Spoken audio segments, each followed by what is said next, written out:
All right, we are back after the beat. We love this time of day. This is when we answer your questions. By the way, how about this? How about the fact that, and for those who are, sort of confused, the new start time for the MMA Beat going forward is 12 p.m. Eastern Time, 9 a.m. Pacific, and 5 overseas, GMT. And so if you're tuning in and it's 1 o'clock, you'd think the show, no, it actually starts an hour early. How about the fact that we switched it for Luke and his new show, and Luke's not even here the second week that we do this, huh? Yeah, that's rich, isn't it? Unbelievable. That is truly rich. Anyway, let's answer some questions. What do we got? Here we go. Can't wait. How should the UFC determine CM Punk's next opponent? Another young upstart to make a name off of, or look for a guy who dabbles in MMA training, but not an amateur/pro fighter. So Dana White continues to say that CM Punk is going to get another crack. Wow. Chuck, what do you think? I mean, before we talk about how they should book it, are you interested in this at all? To an extent, but only because I knew he was training with, Duke Rufus, and you knew he was around some good guys. You want to see kind of, has he improved, that sort of thing. But it's just such a weird thing because he was not prepared to be fighting in the UFC when he first fought. Mm-hmm. And now you risk doing that again. And there's something about, it carries such a shtick that it's almost like, what was the little short guy they brought up the bat back in the day and to eliminate the strike zone? It's like that. You're putting something in as it's a gimmick, and you're like, well, let's hope that it pans out better the second time. So the only way that this possibly happens is to deteriorate the product and bring somebody who doesn't have any experience or has very little experience into the cage to fight him. But what kind of fight is that, Is he a draw at this point? Like, do you feel... That's what I wonder, too, because we've already seen it. The big thing was his first one, right? That was the real novelty. Right. Now for a second one, it's really just an insider intrigue to be like, well, what does he look like? How's he improved? Yeah. But you can only really gauge that by an opponent that would literally have his level of experience. So it's, no matter what, you're getting a fight that would just not live up to the rest of the card. On that level. Buying or selling? I have the answer. Well, I'm buying because you bring in his opponent, and I don't know the guy's real name, but his opponent should be He Hate Me, the guy from the old XFL. Rod Smart. Yeah. All right, there you go. Right. Bring him in there, and then you loop in CM Punk's old boss, Vince McMahon, and they can make it like a cross-promotion, UFC, XFL. I mean, I hear that XFL is going to be actually, we have a question resuscitated today, so so you make that the thing, and that's where you make your money. This is good. This is good stuff. I'm not interested in that fight at all. Okay. I think we're talking about an age in the UFC that, their product has deteriorated a little bit and sort of, What about Punk on Big Fox? I mean, could he do well in the ratings? Probably, but I think so. I personally, I'm just not interested in seeing him coming out of that? Yeah. I mean, you risk just such disappointment. Yeah, don't you want him behind a paywall? Isn't that part of the reason? Yeah, but I don't know if the fans are buying. I mean, look, you put him on as the first fight. Why are they doing it? If you're not, if they're ratings, ratings help. The most fascinating thing is that CM Punk is still in the conversation. Well, he's going to get another fight. We're assured. His training partner, Ben Askren, has retired and can't get a fight in the UFC. Who's legitimately challenge anybody on the roster. Yeah. It's just it's like, what a topsy-turvy. Give me Askren versus Roy McDonald. What a fight that would be, right? How old is he? He's approaching 40. Yeah, he's approaching 40. I don't see him having a UFC career. I think, they should just give him one more fight and then just be done with it. I think what was McDonald thing. What was the gentleman from the UK that was in the Jersey Shore, but the UK Aaron Chalmers, That's a great fight. Make a fight with him, he's fairly inexperienced. Does anybody know and I know that this is off topic, but sure. Would Askren come back for Bellator? Because this is a different Bellator. Did he say he would only come back? He said he would only come back for like a He said he'll only come back for the belt in the UFC because that's the number one. But I just feel like there's an opportunity there against Rory, I really feel like, and he doesn't have a beef with Scott Coker and those guys. It's a whole different regime. Exactly. But there's no real toxic. I mean, he is under contract with one, so would they So you give guys him are up? beefing on Twitter again? No, we're friends. We're friends. Okay, what else do we have? Here we go. Let's answer our next question. Is Arlovsky versus Struve being a co-main on pay-per-view an indication that WME are ruining the UFC? So the poster comes out for UFC 222. It's Holloway Edgar, great fight, and then you have Arlovsky Struve, and I think everyone was like, Is that a time where, okay, first of all, I have a big beef with people who say that every card has a co-main. Not every card has a co-main. A co-main, like Cormier Ozdemir is a co-main, it's a title fight. If something happened in the main event, that's a suitable main event, right? That's a co-main, 2 title fights, whatever. Like McDonald Lima is a co-main, right? It really should have been the main, but I digress. This is like circa 2013 because we had this It's discussion. the second to last fight. But this is a case, okay? This is a case where there should just be one fight on the poster, right? Not every poster has to have 2 fights, 3 fights. Just Holloway Edgar. That's it. Yeah. So back to the question. I just wanted. Is this an indication? I would say that it's not. It may be an indication of something, but I don't see it's an indication Is that a bit of a stretch? I would say that there's a lot of things that the newer ownership of the UFC has done or seems to be behind that is taking the sport down a few notches, and I would not say that is Okay, one of them. fair enough. I appreciate your your level-headedness on this one. Is that a word, level-headedness? Yeah, sure. Okay. I'll take it. All right, let's move along. Let's go. You can't accuse though, real quick, Bellator of just doing these, brush off these relics and put them in there because they have a name type of fights and excuse the UFC when the UFC actually does that too. I'm not saying Struve is like that, but Arlovsky could easily be in that heavyweight tournament on the other side and make sense to that. 100%, So it's the same sort of gimmick, you know what I mean? It's the same not sort a of co-main. If Holloway Edgar falls through, they're not headlining that show with Arlovsky Struve as a pay-per-view. So that is not. That should be What's the the litmus. alternative? Who else is on that card? Well, that's the problem. Yeah, that's. I think it's more of a sign that because I don't think Arlovsky and Struve carry this big promotion. No, so then don't put them on the poster. Exactly. I think it's more of a sign of Just them not too knowing many what cards. to do? No, too many cards. Well, for the poster, yeah, maybe.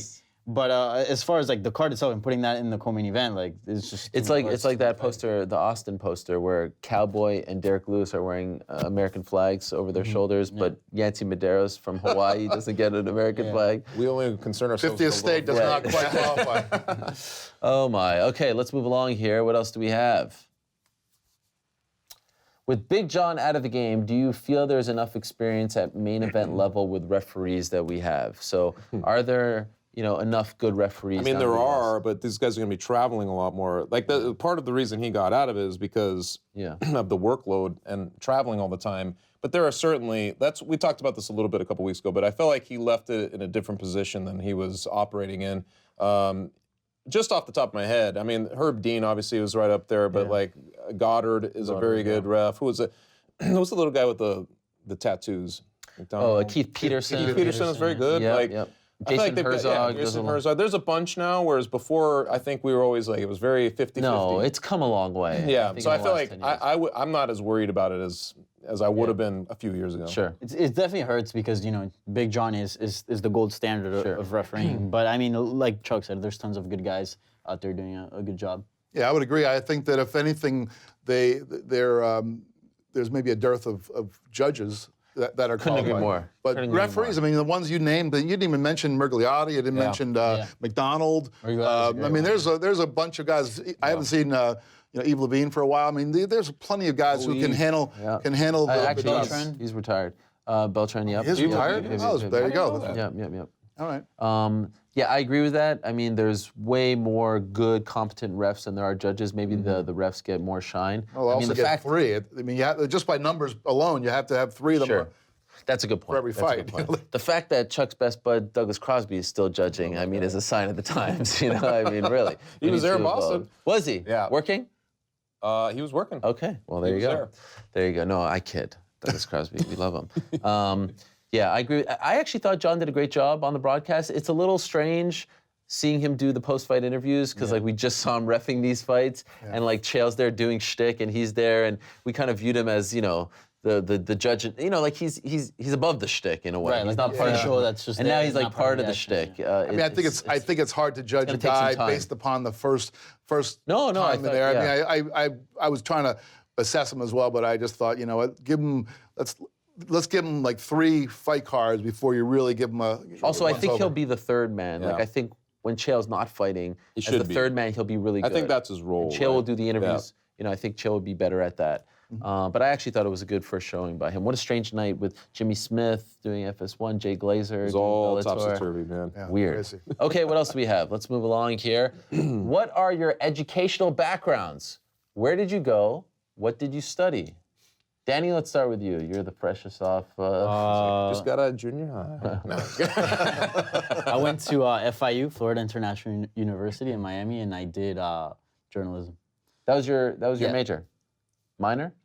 Did you have a No, minor? didn't have a minor. Okay, you focused Yeah. on journalism. Did How a about that? certificate in Portuguese. Oh, really? Yeah. You speak Portuguese? Eu falo pouquinho. Sim. Wow. Wow. I feel like that's something that you really keep under your proverbial hat. I mean, I'm not. I've had a Can you conversation. conduct an interview with it?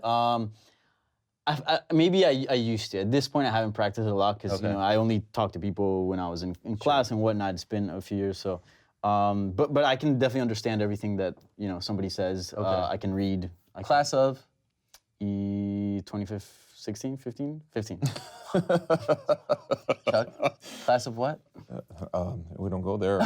No, I went to Metropolitan State, which is a university. Metropolitan It's State? in Denver, and they won the D2 basketball championship a couple times.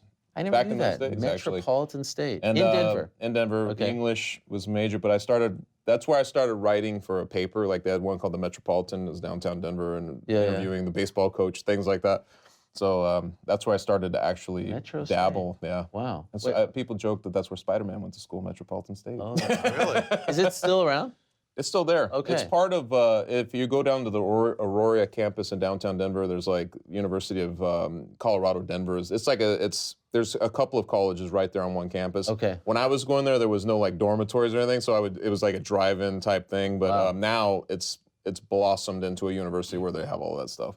Class of 50. Class of 18 something. 7. I went to Boston University, right, and I majored in Fenway Park bleachers. Okay. I actually lived in the shadows of Fenway Park. Oh, wow. But actually, no, I started off as a journalism major, but then quickly realized that. There's no money to be made. Yeah, I see. I ended up. Went to I philosophy. ended up going to. I ended up in English, and then I ended up getting a degree in both English and journalism. Oh, okay. Of course, journalism is a BS, which is perfect. Yes. Too bad you So, didn't put those degrees to use, man. I mean, Yeah, I know. And you? BS in broadcast journalism, the great Syracuse University, SI Newhouse School of Public Communications, of course, the best media school in the country. And I think of the panel, defending. you're the only one who's been asked back to your college to actually speak to students. Yes, that is a great honor. so I Yeah, mean- that's actually when I left. And by the way, I had to speak of Newhouse that way because everyone is so pompous who comes from Newhouse, so you almost have to act Of course, that way it's when like you being talk from about the Ohio State. Exactly. No, but when I left in 2004, class of 2004, when I left, I said I'm never coming back to this place unless they ask me to come back because I hated it there, and they did ask me to come back. So it was actually a pretty cool thing to come with my family and my kids. But well, no, really, what class? Could you tell us? Are you really not going to tell us? 95? 95. Wow. I was born in 92. Is that true? That is amazing. What? When were you born? 92. Hey, man. Oh God. I think it's great. I like being age. Sure. No. Get all defensive. Really? Are you not going to tell us, really? Oh, and I'm class of 1980. Wow, that's amazing. Yeah. I was born in 82. Yeah, I remember. That's I remember I was on a trip to Montreal one time, and I I saw think this it's little great. baby Be proud of it. Be walking proud of around. it. Own it. I was like, Yeah, own it. Embrace it. Yeah. All right, here we go. Let's move along to the next one. What was the fight or MMA moment that ignited your love of the sport? Man. So I read this one already, so I'll go first, give you guys some time. Always loved the sport, but the moment I realized that I wanted to do this for a living was UFC 65.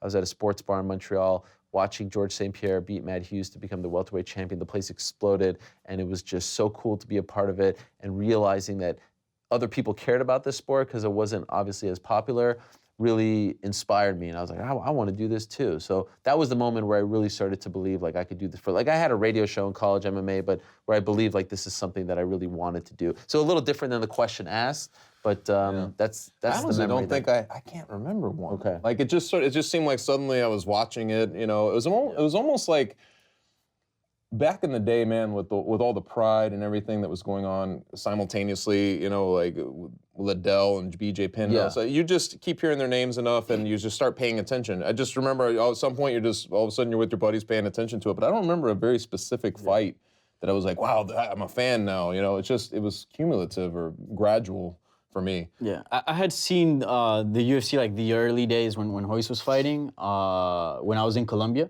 with my dad, like just briefly, just on the TV, and but it was more of a freak show thing. Like what is this? My dad would call Royce El Karateka, just the karate guy. Oh wow. Not even a karate guy. Yeah, I know. That's but what he that's thought. just because we didn't know anything about the sport. Yeah.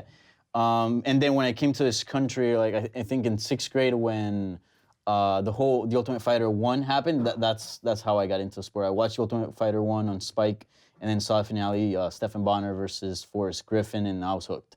And then, from then on, I just watched all the free stuff that was on Spike. Right. Well, when right after UFC 1, really, not seeing it live, but when it came out, I don't know, a year after it happened, it came out on VHS tape, and I went to my local video store and happened to see this thing and had no idea what this was and looked interesting. And I watched a bit of it, and I was kind of not very interested in it until I saw Royce Gracie, and I saw this little skinny guy about to get killed by some big hulking monster. Whoa! and instead of getting killed, he does something that I had no idea what he was doing. Yeah. All I knew was that the fight was over and he'd won. I do feel like the sport is so it. funny because you ask even fighters, like, how'd you get into the sport? And they always talk about the VH. I just found a VHS tape of this original thing. It's hilarious that's its history. I mean, you sort of think it was presented like a, tough man competition. And and a lot of the fights played out in those early days like that. Two guys slugging it out, one of them falling bloody, and that's it. But then when you see something that you just don't understand, and that was really, for me, it was like, wow, something just happened. I just have no idea what it is and how it happened. But all I know is that they just raised this guy's hand. And I even watching the replay, I just didn't understand what was going on. So it was that, and much later, when the first time I went to a live event was at the Mohegan Sun, watching Matt Hughes the first time he fought Frank Trigg, and that kind of sealed it for me too. You were there in attendance? That was the first time I went to a live fight. As a reporter? Or no, I tried to get in as a reporter, but the Globe was not interested in sending me. So I ended up going there and I didn't want to spend a lot of money on tickets, but I found some people who were Frank Trigg's training partners, and they had an extra ticket they sold me for like $20. And so I was sitting with the only two people in the building, I think, who were rooting for Trigg. Wow. And I had no idea, again, I didn't know, I had sort of lost I watched it enough that I was interested in going all the way down to Mohegan Sun to watch it, but I wasn't really knowing much about it. All I knew was this guy, Matt Hughes, was the champion, and it kind of like sucked me back into it. All right. Nobody said the Bonner Griffin fight, huh? Yeah, well, sort of That's like the cliche. That was a fight. Yeah. Yeah. There you go. Okay, what else do we have? What are the panel's best athletic achievements? Wow. I mean, achievement? I played high school basketball. Okay. Did you do anything special? Not MVP? really. I was a good three-point shooter. Okay. But that's Most about- points you scored in a game? I don't know. Honestly, 16. I wasn't like a big scorer, but I mean, something like that. Danny? Well, I wrestled in high school and I do jiu-jitsu. So in high school, like I placed at a few tournaments, nothing big. In jiu-jitsu, I placed like second, third at Naga. That's cool. Which is Recently? No, not recently. Like, the last time I competed was like at a grappling industries event, like I think a year ago when I was in Florida. I placed third. Okay. Didn't do that well. But I'm looking to compete more in the future. Okay. Just Jeff? I'm sure my greatest athletic achievement is still to come, but Yes. I would actually. Well, I don't know. I mean, the only sport I played in an organized way was soccer, and I would say that there were two things. One, in high school soccer, I played goalie, and I distinctly remember making a save in a game in high school that made the referee go, wow. Because it was one of these, like, the ball got deflected in front of me and I somehow kicked it with my foot while I was diving. Wow. So it was a pretty amazing play. And, but it was totally like just a weird instinct thing.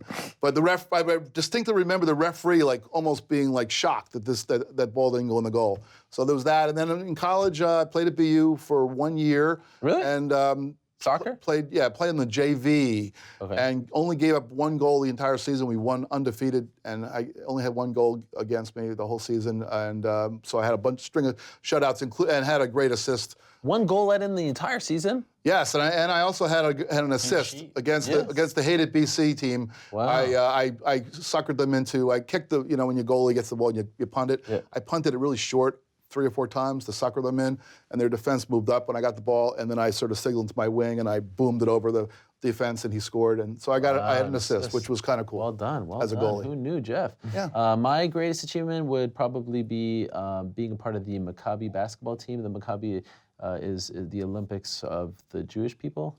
So Really? have you ever heard of heard the of it, Maccabi sure. games? So I played on the 1998 Montreal, the regional Maccabi games. We were in Detroit for that. So like there's an East Coast, a West Coast one, a Southern one, and then the Pan Am games in 1999. I represented Canada, and I was the captain of both of the teams.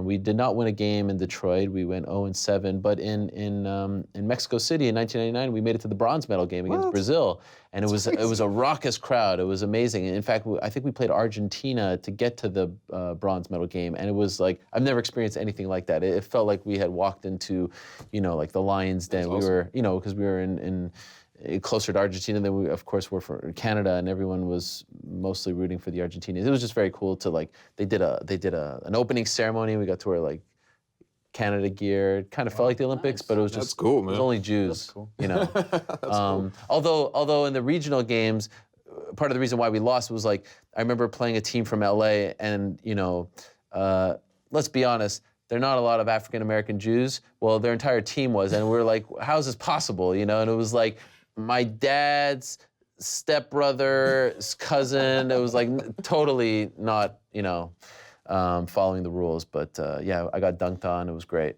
As like I a thought you were going to 16-year-old. mention the MMA media basketball game in Toronto. Those were when fun. Steve Those were Keogh fun, got yes. us the gym. And Rudy Gay was working out. Rudy Gay was yes, working out. remember that? And, the general manager guy was there too. Yeah, Masai Ujiri. Yes, That's that right. was cool. That's right. All right, let's move along. That was fun to reminisce. A little trip down memory lane. What else do we have? Here we go. If you were on death row, what would your last meal be? Nothing. Got nothing, huh? Danny? Nothing? Jeff? It would be something that involved a lot of, would make me very gaseous, just to like punish the entire room of assassins. What I'd makes you- probably be, if I think about the foods that I love the most, I love really good barbecue. So they'd have to take me down to death row in, either in Texas or in North Carolina or in Kansas City or someplace where there's great barbecue. Okay, or they could ship it to you, right? No, I gotta be there. Okay. I would do probably a fritanga, which is like Colombian barbecue. You got like 2 votes for barbecue. what's up? 2 votes for Yeah, barbecue. you got like chorizo, steak, chicken. Wow. Papa criolla is like yellow potato. You got a bunch of stuff. Do you know what this? Have you I tried have no this? idea what this is, but it sounds great. Okay. Chicharrón. What's that? It's like I'm not even sure what it is. It's pork. I think it's I know what you're talking about. yeah. It's super greasy and good. Okay. Like crisp. Yeah. Chuck?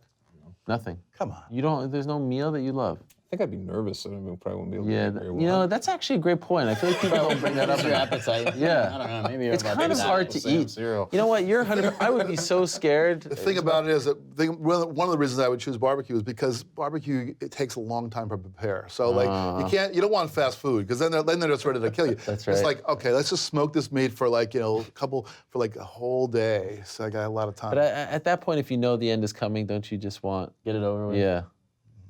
I don't know. I think you bring up a great point. It's something I never thought of when we talk about these last meal things. I'd probably choose something from my mom, like something Lebanese that she made, just to sort of reminisce. It kind of takes you back to being a kid when I was innocent, when I didn't commit a crime, Yeah. Better days. How about a big cake with like a saw baked into the middle of it so you can maybe escape before they get you? I feel like maybe my mom would try to save me, that she would put something in the meal that would maybe try to offset whatever poison, you know what I mean? Like she'll try to, one last ditch effort, That's good. I like that. Yeah. All right. Fighting spirit. Okay, I think just a couple more left. Here we go. What's your favorite XFL memory? So, in case you haven't heard, in around 90 minutes, it appears as though Vince McMahon is going to announce the return of the XFL. This is very big news. Do you know what the XFL is, No Danny? idea. I assume some pro wrestling. No, Vince McMahon. You know Vince McMahon, right? Back in, I think, 2001, launched his own football league, Pro Football League, and it aired on NBC. NBC had lost the NFL, but it was a wild and wacky football league. Everyone had nicknames on their backs. They had changed the rules a little bit. They had the scramble instead of the coin toss, if you recall. There was a guy named He Hate Me, as Jeff mentioned. It only lasted one season. The first game got amazing ratings, like 10 million people watched, and then it just nosedived afterwards. What was the Saturday Night Live thing? That was the second game. Yeah. And then it started to go bad. I was a huge XFL fan. I had all the T-shirts and everything. They started with a scrum or something, right? So it was called the scramble. Right, the scramble. So there was a ball in the middle. That's what I remember. But then the guy got hurt. I know he got hurt. His That's shoulder. what I remember. The dude getting hurt right away and thinking like, wow, what a start to this league. And I honestly did not pay too close of attention beyond like the first week because I know they did that 30 for 30. Yeah. And I was like, well, that was me. I paid attention because you wanted to see what it was going to be like. And you paid attention somewhat, like they were trying new gimmicks, like interviewing, like these girls interviewing the players in the locker rooms and weird things like that. But they tried everything. They tried a lot of things. I'm surprised they're bringing this back. It's crazy to me. Yeah. It's crazy that they're trying this. You would think that one and done, you bring this back. I'm very excited. I was a huge XFL. I used to have viewing parties at my house. I don't remember. I swear. I don't remember anything other than that he hate me uniform and that scramble thing. I don't remember anything about. Do you remember who the commissioner was? I remember USFL. Yo, that's because they had some great players like Herschel Walker. Do you remember who the commissioner of the XFL was? Roger Goodell. Dick Butkus. It's true. That's appropriate. Yeah. Wow. Jesse Ventura was the play-by-play. No, not the play-by-play, the color guy. Yeah. Actually, Matt Vasgersian was the play-by-play, and he's just been announced as the new Sunday Night Baseball guy. So you see, good things happen. No, I loved it. I watched that first game. It was in Las Vegas. The Las Vegas Outlaws. You remember them? There was the Chicago Enforcers, the New York, New Jersey Hitmen. There were all kinds of, I think Orlando Glory.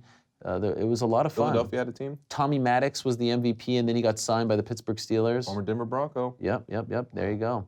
So I think this is a nice shot in the arm in the sports world, and I think that they can overtake the NFL. Maybe they'll sign Kaepernick. Maybe they'll. Wow, what a signing! That's a great idea. I bet you they're going to do that. Who? Kaepernick. Sign him. Great idea. I would. Yeah. Okay. So there you go. Some great XFL memories for you. And last but not least, here we go. If Gunnar Nelson versus Darren Till happens, do you think a win for Till will lift him through the rankings as Gunnar is coming off a loss? So an update on this. Gunnar Nelson's coach, John Kavanaugh, says that the fight's been offered. Darren Till says the fight hasn't been offered, so something is amiss. And the fans yesterday were kind of split when this kind of came about. Like, I don't want to see this fight for Darren Till. He's moved past the Gunnar Nelsons of the world. He's, coming off a win over Donald Cerrone. Nelson's coming off a loss to Santiago Ponzinibbio. I left myself sort of scratching my head after this because I was like, wait a second, Cerrone lost 2 in a row going into that fight. So this idea that a guy coming off a win can't fight a guy coming off a loss doesn't make sense.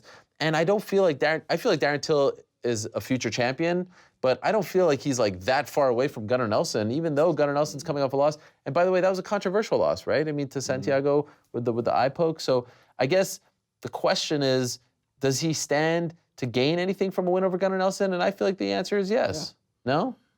I think Gunnar Nelson stands to gain more.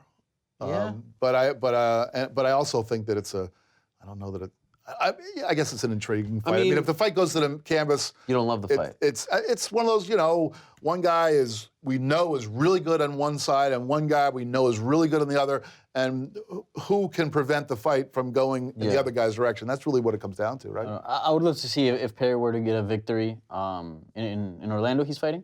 Yeah. Maybe that fight. But they have no main event for London, and that's true. Darren Till is from England. But Darren Till, I'm not opposed to Darren Till fighting in London, fighting in that card. Just against Gunnar Nelson, he's been vocal in the past how Damian Maia would give him the toughest fight in the division. And Gunnar Nelson, although he's not Damian Maia, he has a very similar style. He's a grappler, a strong grappler. So. I wouldn't like to see that fight for Till next, but if he would get... you prefer Ponzinibbio?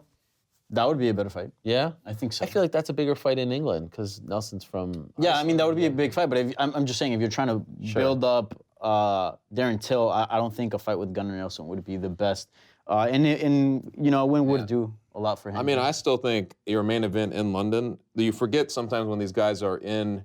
like their environment like that, what it means for because you see somebody fight and you see the fans and all that. So it really doesn't matter in some ways. But I still think that Nelson is that step up, I don't know if it's a step up, but he fought Cerrone, who's not really a traditional welterweight. He's a huge welterweight. So this becomes a little bit different of a contemplation. And I feel like if he has a good showing, he goes in there and he smokes Nelson, I feel like that It's a showcase fight for him, right? Yeah. In his home country. Yeah. No different than Conor fighting Diego Brandao, you know? He's Yeah. coming, he's coming off a win over Max Holloway. And I know it wasn't the same Max Holloway, but still, Max Holloway was viewed as like, somewhat of a prospect. And then he fights Brandao. And then let's not forget, he fought Dustin Poirier and then fought Dennis Seaver in Boston. So I feel like they're trying to do the same thing here with Darren Till. And I don't think there's anything wrong with Gunnar that. Nelson to Diego Brandao as far as I feel like Gunnar Nelson's very game. I feel like he can. Exactly. And he's also going to have a lot of. He'll have fans. He'll have a fan base there. Sure. It's going. I mean, Brandao probably. How many people in the building when Brandao fought McGregor? How many people were rooting for Brandao other than his cornerman? he's from Brazil. But I think that this fight, if this thing comes out, it'll be a pretty raucous crowd. Yeah. I don't know. I'm surprised that people don't like it. I like it. Everyone needs to be stop being so negative. Not against it. It's weird because maybe it's Till is at that cusp, right? Like where he's just about. But he's not quite there yet. Like a win over This is Cerrone perfect, doesn't get you a title shot. Exactly. But I this is feel a like- perfect fight Yeah. in some ways. All right. Well, it remains to be seen. Darren Till says he hasn't been offered it. So they need something for that main event. I mean, that card is rapidly approaching, and the London fans. It's always funny, like when the UFC Europe Twitter account posts something, because all the replies are like, "Fix this card. Give us a better card." They're very upset. Very upset. All right. Okay, upset. we are done. On that note, Yeah. it has been a fun show. Thank you very much for tuning in this week. We are back next week once again. We have a long stretch, I think, of shows, so we're not going to be taking any breaks. We don't like to do that. We like to be consistent. We like to be there. We like to be reliable, and that's that's our resolution for 2018. Although I think we missed a week this year already because of the bomb cyclone. Yeah, great start. Yeah. Okay, well, since that, we're going to go, perfect for the rest of the year. Okay, we are done. Thank you very much for watching. Appreciate it. For Jeff, Danny, Chuck, the rest of the crew, I am Ariel. Again, thanks for tuning in. Enjoy the fights and enjoy your weekend.